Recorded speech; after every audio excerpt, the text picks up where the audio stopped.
Welcome, everyone. My name is Shaka Farid Ranyaga, talking to you from the land of the Waganda in an East African country called Uganda.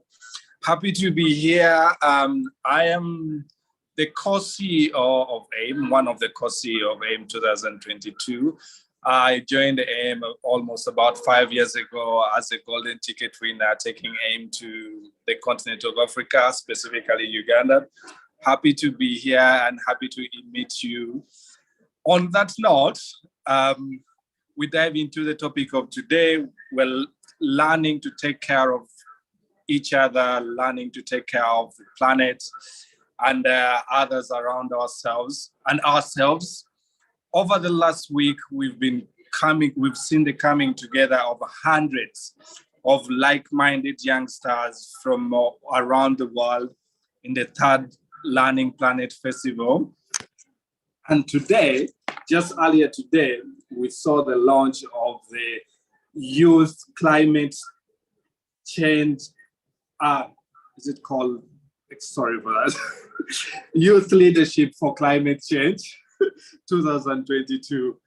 And today we are getting together with a number of youngsters from around the world to tell us how, or learning about how to take care of ourselves and the planet and have fun, enjoy this unlikely connection in today's episode.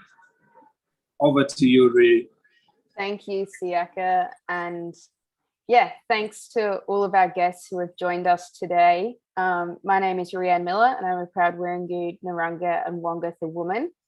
Now, for those of you outside of Australia, which I think is everyone on this call, that means I'm connected to 3 Indigenous tribes from South Australia all the way over to Western Australia. And I'm fortunate enough to be meeting you on the lands of the Gubbi Gubbi people, where I've been, lucky enough to live and work on for the last year. Much like with Siaka, I've been with AIME for a very long time. I was actually a student in the program in 2014. And once I'd graduated from school, started to work with the organization. And over the course of the last 7 years, I've been extremely fortunate to meet young entrepreneurs, leaders, and change makers all over the world. And I'm beyond excited to be hosting this panel today with Siaka as the co-CEOs of AIME for 2022. And, both of us have been extremely lucky to be fast-tracked through a leadership experience as an executive of the organization. And we do that because of you guys on the call, people who are wanting to make change to the world, who have the creative ability to imagine new ways that the world can work and how we can save our environment and look after ourselves whilst doing that. Now, we have quite the show lined up for you. We've got 3 lots of panel discussions and 3 lots of failure times to happen. Failure times at AIME are essentially a chance for us to get out of our comfort zone, to embrace our value of no shame, and typically just to have a laugh and kind of break the ice. And in our panel discussions, we've got some pretty hard-hitting questions for the youngsters on the call today. So why don't we kick it off with the first panel? We have, and I'm gonna, before I jump in and intro everyone, we're gonna say up top that myself and Siaka struggle with pronouncing names on the regular. So we've done a few rehearsals of this pre-show. But if we get it wrong, people are gonna forgive us along the way, and they're more than happy to correct us, and we'll take it because we've got no shame at AIME. All right, so on our first panel, we have Ero Lua, Ong Shoya, Hamela, Namu Elo, and Esther. If you guys just want to take yourselves off mute all at once and just give a big hello. Hello. Hello. Hello. Hi. Hello. Hi. Hello, hello, hello. Hi. Hi. Amazing. Okay, so for those of you that I've just called out, I would love to know, and feel free to take yourselves off mute once the person before you has finished talking, if you're brave enough to go first. I would like to know how young people influence and design the future of education. Okay. Hello. My name is Eriolua, as Ryan said. Thank you very much for that question. So good and so nice to be here. So as regarding the question, how are young people, transforming education? I think the first thing that a lot of young people are doing is that they are questioning things. They are asking the important questions. They are questioning the system. Why is this happening? And I think that's like the first thing everyone is doing, every young person is doing into transformation. People are asking the question, why is schooling has to be like this? Why do I have to learn this way? Why do I have to do this? And I think that's like the beginning of what transformation is. People are questioning the way they are learning. People are questioning the systems of learning. People are questioning a lot of things. And I think that's like how young people are majorly transforming like their learning systems, and the access they have right now.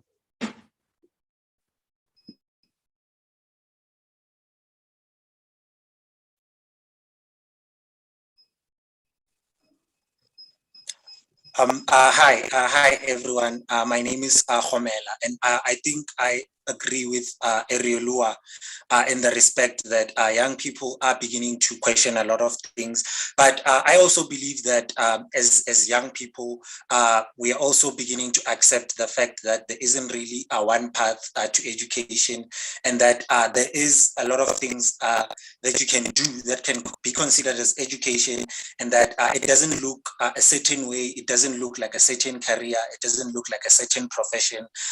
It can be in the arts, it can be in the sciences, and that we shouldn't undermine anyone, and that at the same time, we are also open to learning both inside the classroom and outside the classroom. I think social media has also in some ways helped us be able to learn a lot and connect with people from different countries and learn about a lot of different things.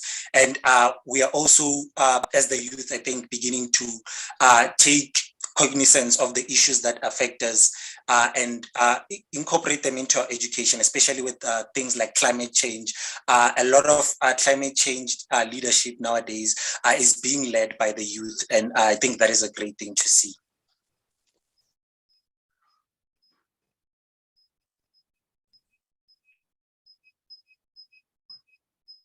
I think that young people are realizing the fact that our schooling system is generalized actually a lot what students might need, and it didn't cater to individual needs. So like the schooling system was failing a lot of people, young people who could like prosper in what they have passion about, but are unable to keep up with it. And I think that since the frustration is building up, the young people are realizing that the schooling system doesn't have to be a constant, that this is what it has to be.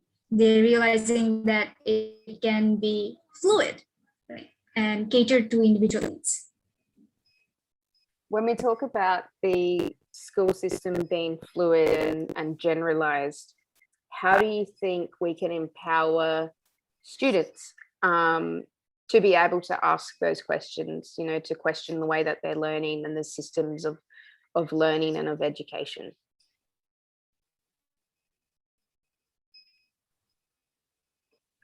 Could you repeat that? Sorry. That's okay. So the question was, you know, if the school system is generalized, how do we encourage students to question the way that the system is set up? You know, how do we get them to be able to ask questions in order to not have a generalized approach to learning? I think, in my opinion, it should start from like an early age, maybe like when they're starting to learn like alphabets or numbering system. We go and ask them, okay, rather than the teacher coming in and being like, okay, we're learning the alphabets or we're doing this today. We have an agenda of the week. The teacher comes in and asks the student what they want to do, how they want to do it, when they want to do it, from a very early age. So they know that they have the agency over their own education, and they learn to question it when they don't get it in the future.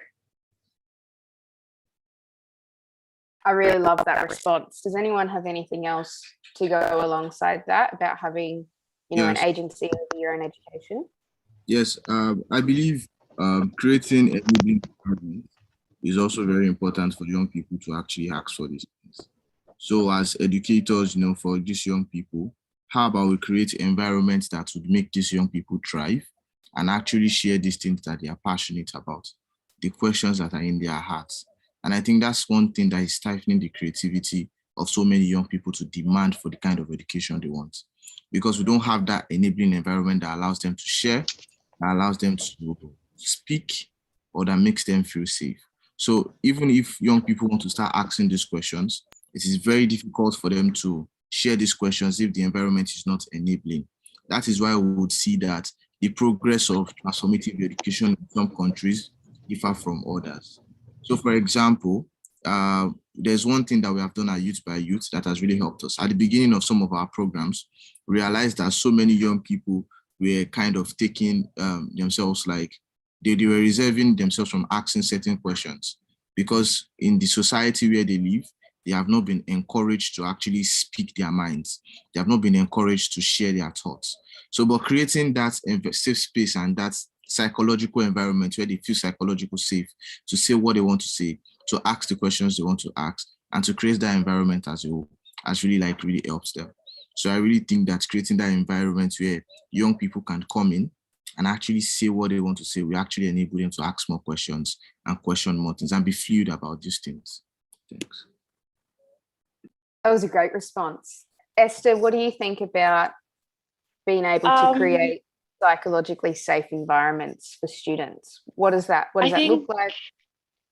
I think for me, creating a safe environment for students, learners, has to do with doing it outside the classroom, you know, outside the box that we already used, that we conformed ourselves into, and actually doing it in a natural environment that they grow up in, and, you know, nurturing the things that they've been exposed to, and that's just going with the coursework, the modules and stuff, and actually just sitting down with them and understanding what would you like to do, and let's work with that, because we don't figure ourselves out, you know, in a day.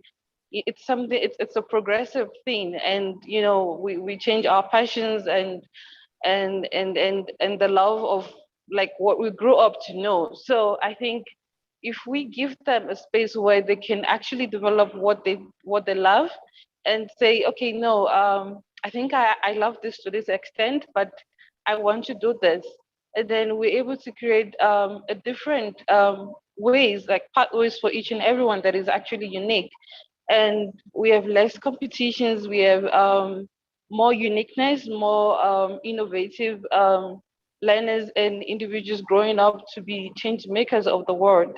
yeah. Just from that one question, I'm absolutely mind blown at how easily all of you came to some pretty simple and reasonable conclusions. I started jotting some of these down, and I suppose just to quickly recap, it's about asking the questions of why, what they're learning, systems of learning, how young people are transforming the learning and the education systems. We've got to, as a society, accept the fact that there isn't a one-fits-all approach. A lot of the change needs to be led by the youth. And young people are realizing that the school system is in fact generalized. And, as students, you should be able to decide what you do, how you do it, when you do it, and have some kind of agency over your own education.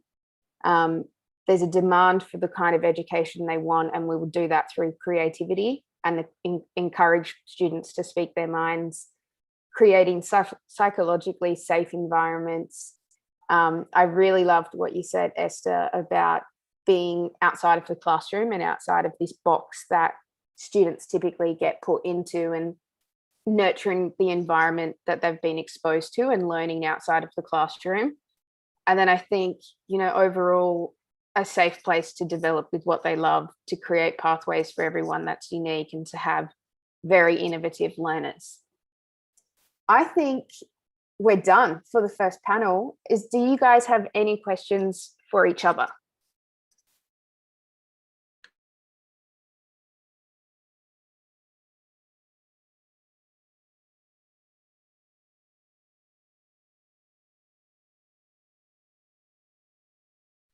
No questions for each other. Awesome. Well, this was going to be our failure time slot, and that person is not here. So what I reckon we're going to do is, for those of you that are viewing this via YouTube, you missed the pre-show fun that we had, which was in fact weird things that we were doing with our hands. Kubaka Sharon, can I get you to take yourself off mute and give us a demo of this one and talk people through how to do it, and then show us how you do it fast?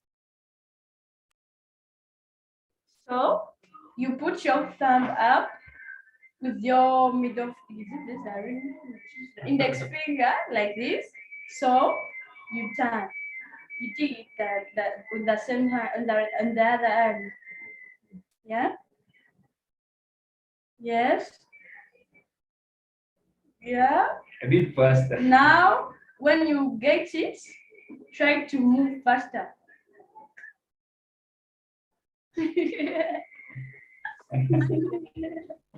I still can't do it. And we had another activity, which was that you put your thumb on top of your index finger, your pointy finger, and then you have to put your pinky finger down and see if your fingers stay straight and don't move. And there was something in that about your joints. Is that right, Maddie? Your cartilage or tendons? Yeah. Your tendons, yeah. Yep. And it was about if your tendons were connected or not connected, and you could do it or you couldn't do it. And then we had one more. And I hope everyone that is watching this is actually doing these activities with us, because everyone on the screen is, which was you do this with your hands and then flip them and create goggles. Oh, there we go. That was a good one. Okay. Siaka, do you want to introduce the next panel and guests that we have up for the next question? Thank you, Ree. Thank you, Ree. That was a very exciting session with the activities. I was trying to do the finger thing, but I think I have a problem with coordination. So our next panel, we have Sharon Kakuba, John Matthias, Musika from Tropical High School, Uganda. And then we have, just like Ree mentioned, I have a problem with saying names. but we practiced before. We have Success Yole. I hope I did a good job then. We have Olive Brim, and then we have Chibijira Esther. I think that's the list I have. That's the ones on our next panel. Reed, did I miss anything out? I think he read out the list for the next two panels. Did he? Huh? Yeah, he read out the list for the next two. So the next one, it's okay, Siaka, these things happen, especially on live TV. So the next lot of people on the panel is Shabi Jira, Ollie, Reference, and Angel. And I hope I got those correct because I sounded incredibly confident then. Do you guys just want to take yourself off mute? Give us a little hello, a yell of where you're coming from. Hey everyone, Ollie from London.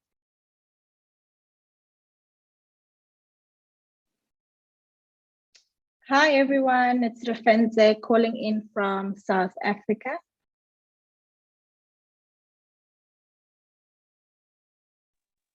Hi everyone, I'm Success Yole Aribeso. I'm calling in from Nigeria. Yeah.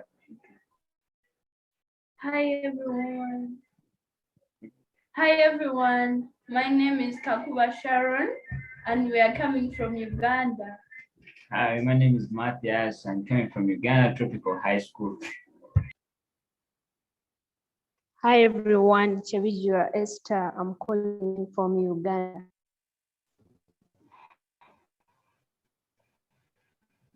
Amazing. Okay, so for you guys whose name I just said out, I would love to know what are the steps that we can take individually and collectively to enable transformative education experiences.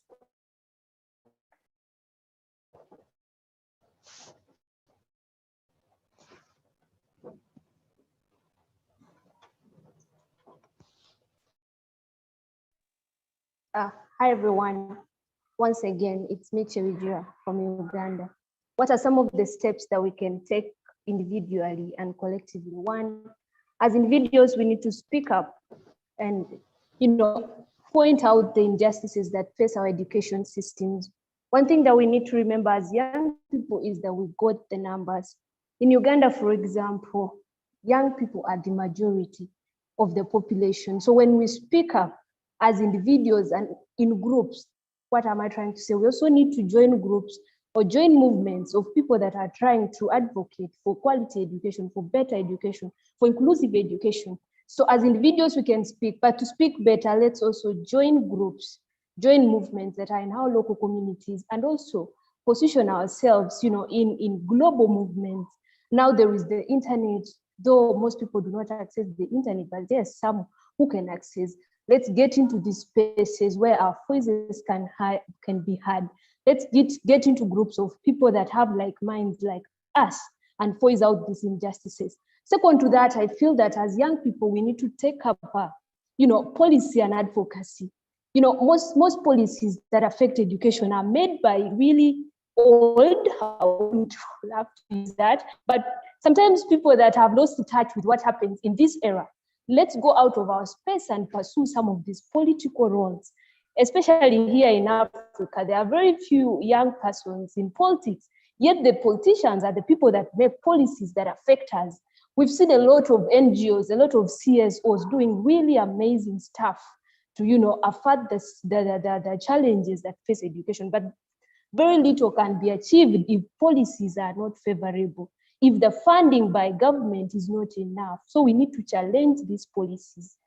Next to that is we really need to empower ourselves with skills as people. You can't just speak when you do not know what to speak about. You can't just, go around advocating when you do not know it. So let's put ourselves in a place where we aggressively pursue these skills, have the ideas, have the knowledge, such that we can talk from an informed point of view. This might require reading, this might require traveling, this might require speaking to people. So let's go out of our way and actually do that. Thank you. I love that response so much, and in the chat and on the Zoom call, people were reacting as you were speaking. And yeah, Ollie, I'd love to hear from you about how we position ourselves in global movements and how we use those unlikely connections to be able to create change. Right, thank you, Rhian. I just want to really align myself with everything, you know, Chibijira said as well there. But yeah, regarding your question about positioning ourselves in movements, I guess the first point to acknowledge here is that there are so many of them, and yet they can even easily be invisible a lot of the time. So positioning ourselves conscientiously in their midst means knowing what's out there. And that's the first challenge, really. So trying to increase the visibility of what's going on and create more bridges, more ways to weave between the networks feels like a really important space. I think this is something that's being championed by a group like Youth by Youth, even in collaboration here with AIME. It's exactly this kind of bridge between existing networks that allows people to traverse fluidly between them, find their tribe, find the kind of issues that are being dealt with, find the kind of practices that are being implemented, and yeah, just really find, you know, their niche. I think so often people aren't able to position themselves conscientiously because they've Googled it, and I hear this so often, like, oh, I Googled it and I couldn't find anything, as if, like, you know, just a few words in a search engine can help uncover the millions and millions of different communities, collaborative communities, spaces online, different methods and practices. So for me, it feels so important for us to document and share and weave between them much more. And for me, it all lands at the statement that, and this is only partially true, but I like it, we already have everything we need to do everything we want. It's really about joining the dots. The communities are there, the skills are there, the talents are there, the energy is there, the commitment, the attentiveness is there among young people. It's really about saying, okay, here's a bunch of assets, what kind of bridges between them? So that positioning process for me is really, first and foremost, a process of recognizing just quite how much is already out there. Yeah, we have one of our main, you know, terminology or kind of piece to explain what we do to people at AIME is that we literally build bridges between, you know, those that have power and those who don't. And it's about, you know, connecting high schools and universities and creating those pathways of exchange. And, you know, you said it exactly as, like, we just need to join the dots. We've got everything that we need. And it's just about literally like-minded people like all of you coming on a call today to be like, this is the change in education. This is the resources I have. This is how we can create change. And yeah, that was absolutely amazing. Is there anyone on here that would like to talk about what they think we are able to do collectively to transform, or like to create the next steps in transforming education and learning?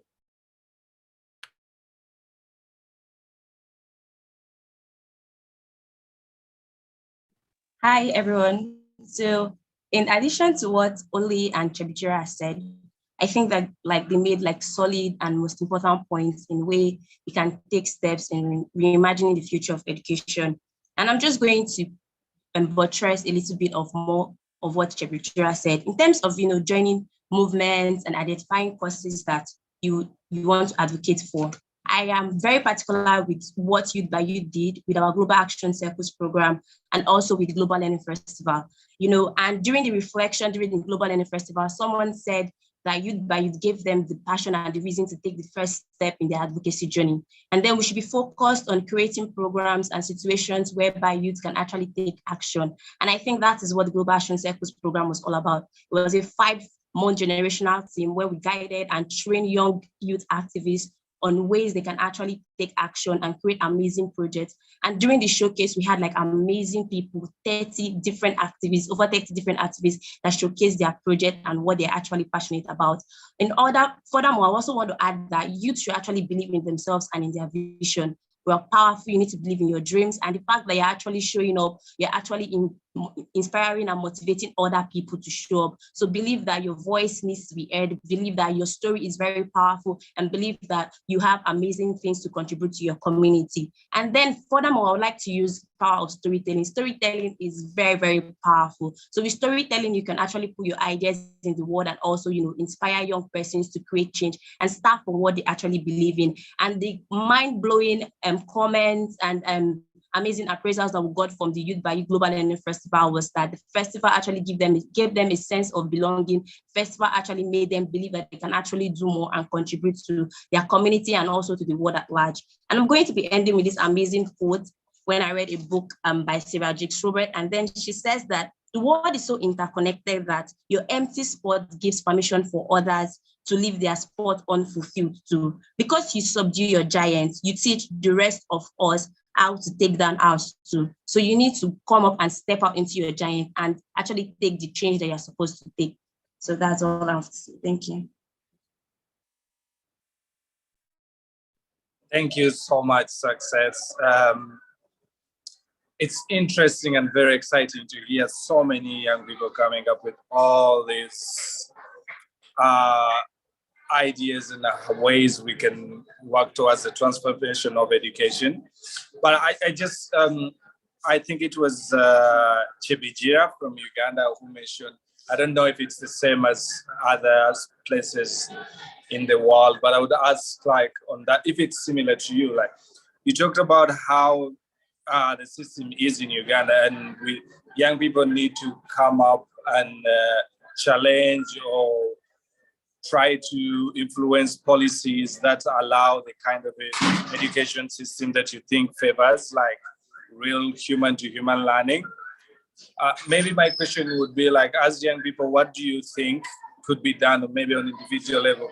I'm talking from an understanding of the situation in Uganda, say how does someone get access to other change makers? How does someone get access to platforms say youth x youth and maybe a mentoring? I just got these questions coming into my mind. We have a group of young people now who have an idea of a platform that has other change makers. How do we get this confidence and the idea of we can do something about what's happening now as young people? How do we get other young people to think this is possible? So here's what I think, right? I think that when it comes to agency, you can't, it's two things. It's either it is given to you or you collect it or you ask for it.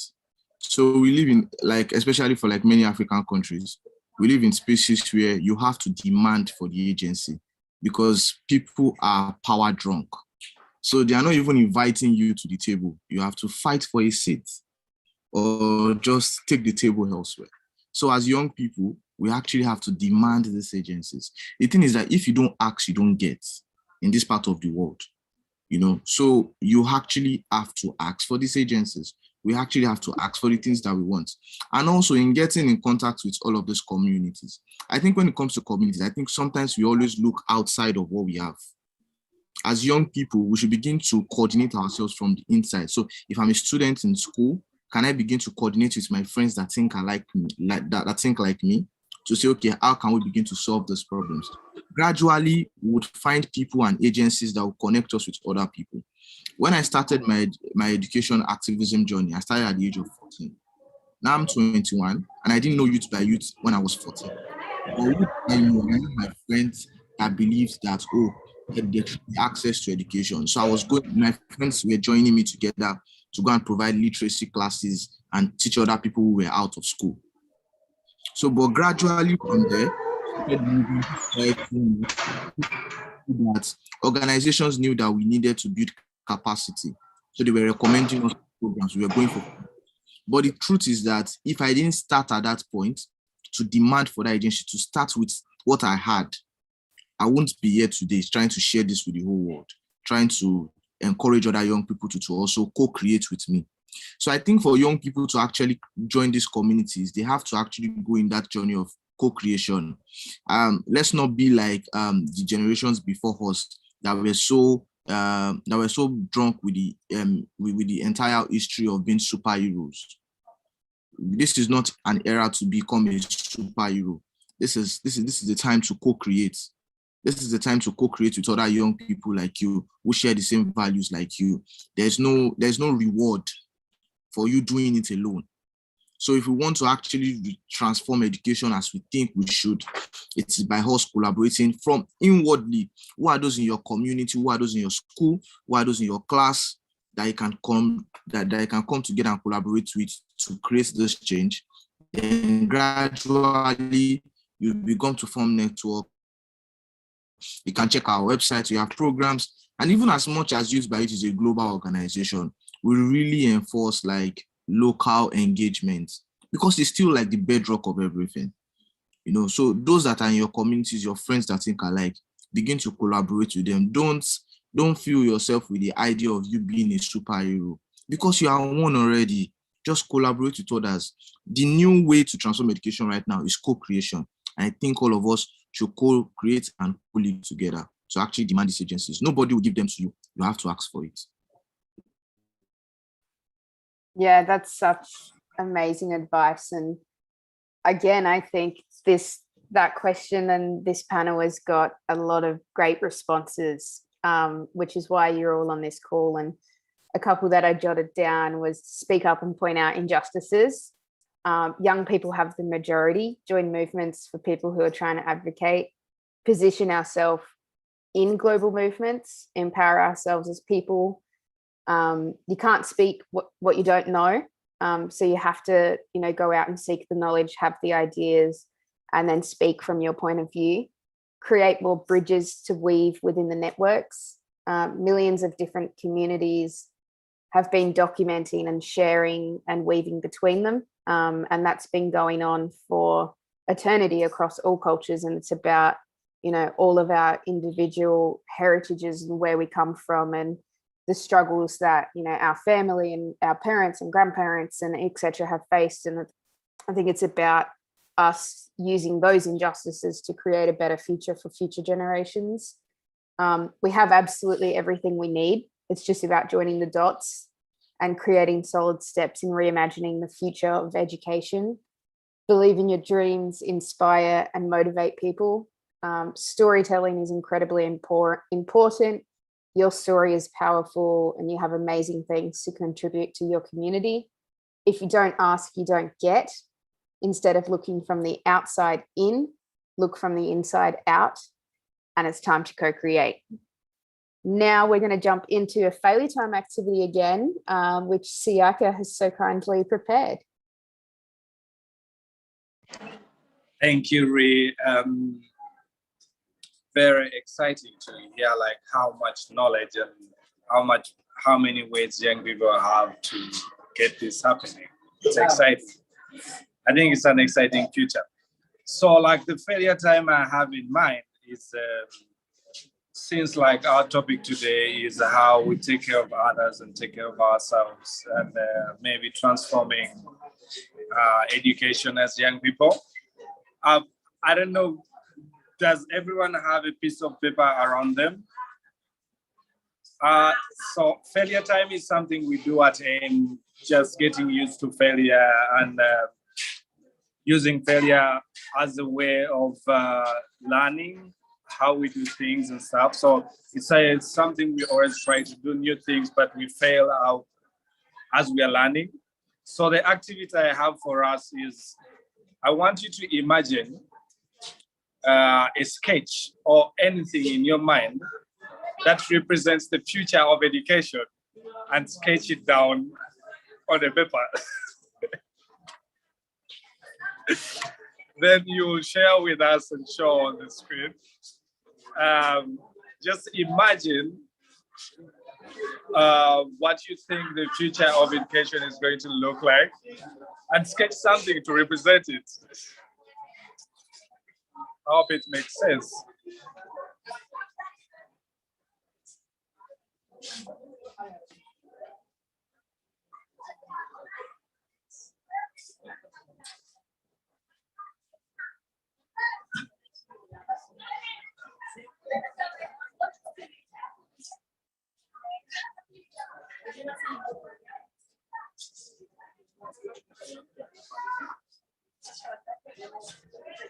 whatever gets done, you just take yourself on mute, share the image and brief explanation of what the image is and why you think it represents the future of education.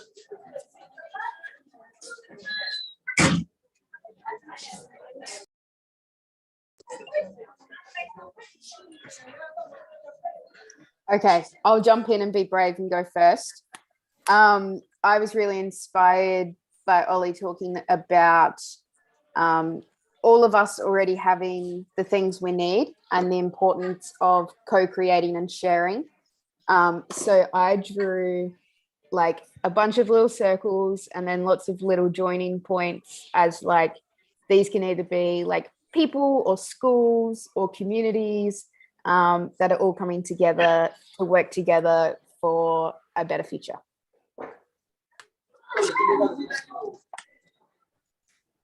Yeah, I'm going to actually jump on straight after Reed because I think we had a very similar idea. I think my screen's going to blur it out though, maybe. That's what I get for using fluoro paper, my favorite color. But basically, there's a person in the middle surrounded by all the people in their community, and then those people supporting more people and those supporting more people. So I think the future in education is more community-based, that our learning doesn't just happen at school, it happens throughout different interactions and experiences throughout our whole life. And we'll be able to recognize all those experiences in the future. Those experiences are so important. So yeah, community-based.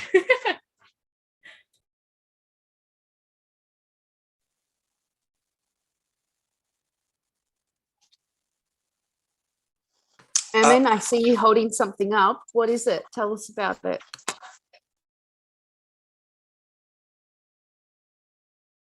You're on mute, Emin.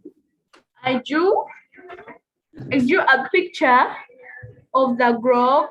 This is Earth, and it has this cape. See, where like at the university, when you finish school, you wear this hat, and the steps are here.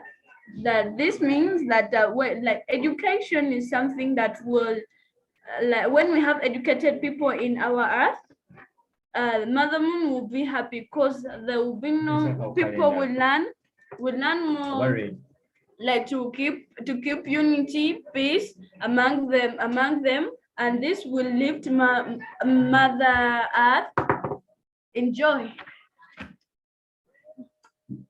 I love that. Thank you. I'm a really terrible drawer, but I managed to come up with something. This is, it's a computer, right? And this is supposed to be like a Wi-Fi signal. I drew this because I think that the future of in the future, we must endeavor to really ensure that the youth is digitally literate, because the future is going to be digital, and that we should ensure that everyone, no matter their socio-economic circumstances or wherever it is that they come from, they're able to access digital education, as this will allow for greater connectivity.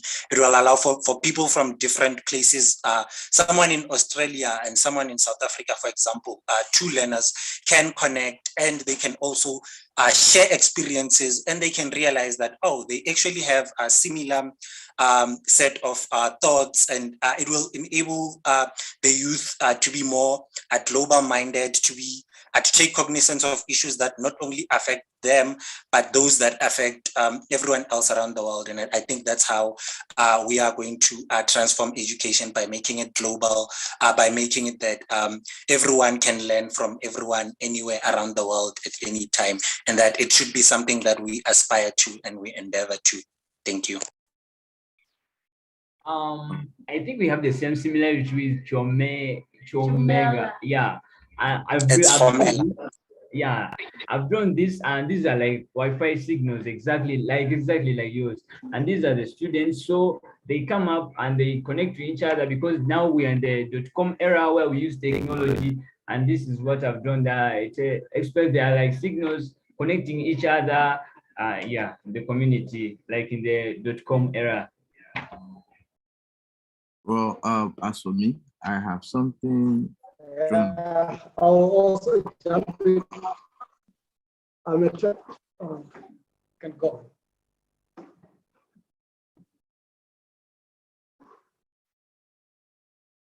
All right, so as for me, I have something drawn like this. I don't know if you can see it. And I think I drew something like this because I think the future of education is something that we all should not, that will take its shape and its form of its own. I think if we have a preconceived notion of what the future of education should be, then we might actually be stifling the creativity and the limit and the extent at which that future is going to be. Who knows whether in the future we are going to have .com. There was a time there was no .com. There was a time we didn't have tabs to learn. There was a time we didn't have something like EDX, Coursera. There was a time we didn't have YouTube. So I think the future is actually one which we should allow it to take its form. That's why I drew something that looks like an organism that could take any shape of the environment that it is. Nobody saw the pandemic coming. And this entire pandemic and COVID-19 have reshaped what learning is for us right now and what education is. It has really shaped it a lot. So I think the future of education is the one that we actually like take its form and take its shape. You know, let's not confine people into spaces. Who knows whether there will be nothing like classrooms anymore? You know, who knows whether, we don't really know because it's the future. We can only project. So I think the future for me is just something that will take its form and take its shape. Thank you, Eri. Okay, I'll jump now. Okay. Oh, you can go. You can go. I was saying I drew something similar to Eri. I just drew a flower blossoming because over time, recently, I've had a lot of young people having conversations about, redesigning the future of education. And I'm just thinking that in whichever form it will be something really huge, something beautiful, like things are really bound to change. So education is just going to blossom in whichever form it will be. Yes.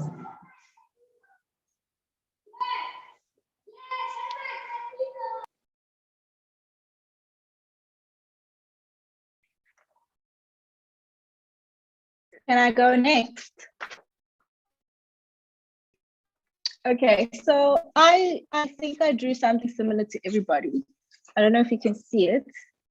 I have a lot of color pens, so it's just a setting where all of us, different shapes, different sizes, can all come in and collaborate together. I see education being, as we said, global. We can't learn in our little spaces. We'll be learning with everybody from different cultures, from different spaces. And I drew the collaboration through media. Media has played a big role in this world. But who knows going forward how it's going to change.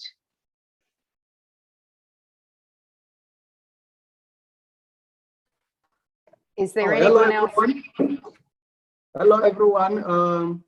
I drew, or I have the notion of the very last 5 people. So I drew a cloud and something more like a chain, in which I mean that the education system is now moving online, and then most of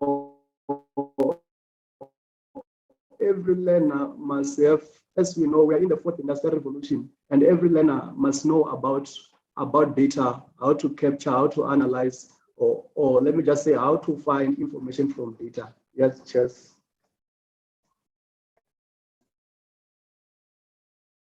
That was awesome. Thank you, Siaka, for facilitating that failure time. And I would love for each of you to send through a photo of what you've drawn, because I think it very accurately explains the trajectory that you're all on to creating change and a better education moving forward for all. We have one last group of panel discussions, which is a returning star, Kubaka Sharon from Tropical High School. For those of you that have been following Imagination TV from the very first episode, she featured in what we called Imagine What's Possible, What is the World You Want to See? And we've absolutely loved being able to have you back on the show, joined by the wonderful Muska. And for this section, oh, you're going to interrupt me. What was that?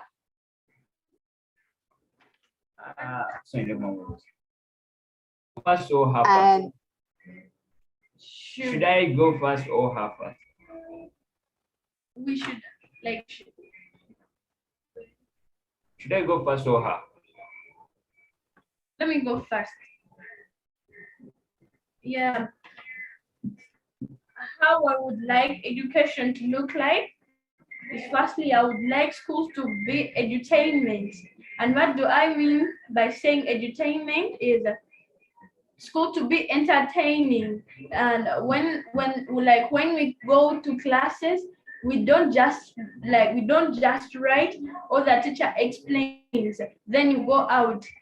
You come back, you write, then go out. No, at least they make it entertaining by putting songs, in those days, the back days, parents used to teach their kids through folk songs, through songs, and then they used to make things more funnier but educating.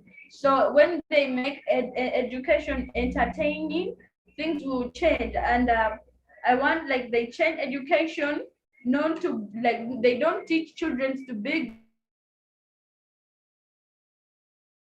100% of the university graduates, at least 10% of them will leave university to open up that business, and the rest of the percentage will go to seek for jobs. Yet here you spend a lot of money to go and study, and after you have to go working from one company to another looking for a job, and money spent here is a lot compared to this. Some people will go and study, but they will look for jobs maybe for 20 years.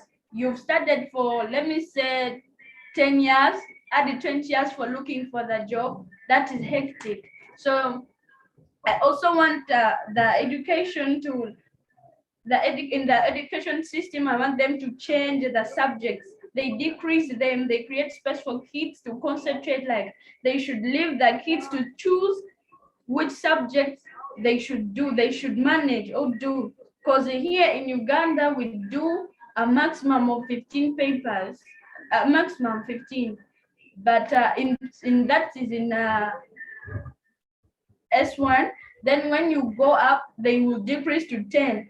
But I will study things that I won't do. I like poetry. I started writing in P form. So now I'm you're going to teach me how to measure the area of British Columbia, which I've never even went to. When you teach me from here that this is how you write a poem, it has to go with this. How many stanzas do you need to put in there? What do you need to do? That it will sharpen my brain to create jobs in the future and employ more people, paving way for proper standards of living. And another thing, I would like the gender. A lot of attention is put on the girl child, forgetting the boy child, which at end will affect the girl child. And through education, this is what we should learn. But in at school, they don't teach it. They just teach us to find the areas of this, find the areas of that, and yet we should learn. Education should at least be you teach kids the life skills, the way people behave, what goes like this and that. That's all. Thank you, guys. What I would like to say about what we should change on the education of Uganda. First and foremost, I would like to come there in Australia, because really we are studying things, but I don't know where I'll reach there even. I think our education system should be changed in a way we're studying things of long ago, but though they say past history makes the present, though, but I think right now, where we are right now, we are in era of we don't have jobs, like example here in Uganda, as you know very well, people move away from this country to Saudi Arabia, stuff, other countries, because yeah, the population is high, the education, and another thing, they don't get about the people who have started from this country, well, like example, the hospitals. Instead, they get nurses from other countries, and the nurses from this country, they move out and go to other countries. So that makes it like the education of here in Uganda is like as if it needs to be polished again, I think, because we can't, like it's a lot. Though we need to change it. And another thing, it's like we need to study things that we are going to do. That we should put more and much pressure on that. In that, okay, we should change it also. Instead of writing notes, we get books. No, sorry, we get phones, laptops, and whatever. But yeah, I think that's how it should be changed. But our Uganda system, we are studying, but we need to change it really. It needs to be changed a lot. Thank you. Thank you both so much for wrapping up, the final section of the panel. And, I totally agree with everything you've got to say, that we have to make learning fun and learn through ways we've learned at home, whether that be through song or and making our education system and subjects, that of things we want to study, of things we want to do in the future, and it's relevant for the proper standards of living to teach us the skills that we need. Thank you all so much for joining the panel, for being a part of the discussion, for being leaders and entrepreneurs, and for really just kind of opening our eyes to the incredible things that you're all doing, and those levels that you're all thinking on in order to create change. And it was said a couple of times today, tonight, this evening, depending where you are in the world, that we have to be able to do all of this together. It's going to take a collective to create change, especially in education. And if you guys are the future of that, I know we're in really great hands for, what's in store for the next generation. So thank you for doing what you do, for giving us your advice and reflections and contributing to the community that we've built here. And most importantly, for co-creating the show with us. Siaka and I said up top that we're super privileged to be here and to be listening to you guys. And I'm so impressed that you've all stepped up to the stage and really offered your thoughts and opinions and been brutally honest about it, because that's what it's going to take to be able to create change. Siaka, do you have any final words to wrap us up before we throw to a video? You've almost said everything, but I just wanted to thank the youngsters for the time, for the imagination and the belief in the fact that they have their hands in the future in their hands. It's very exciting to know how much the youngsters have imagined what the future should look like, or what's possible for them to put in place. Just so I'll add on your thanks, thanks everyone for your time, for your ideas and everything. It's been an amazing show. It's been a privilege to be here and sharing with all you. We're going to go to a video in a short second, but I think we should all take ourselves off mute, give ourselves a round of applause and a big cheers and a yay for being here, because yeah, it's been an absolute privilege and I'm incredibly proud of you all. Woo! Yeah.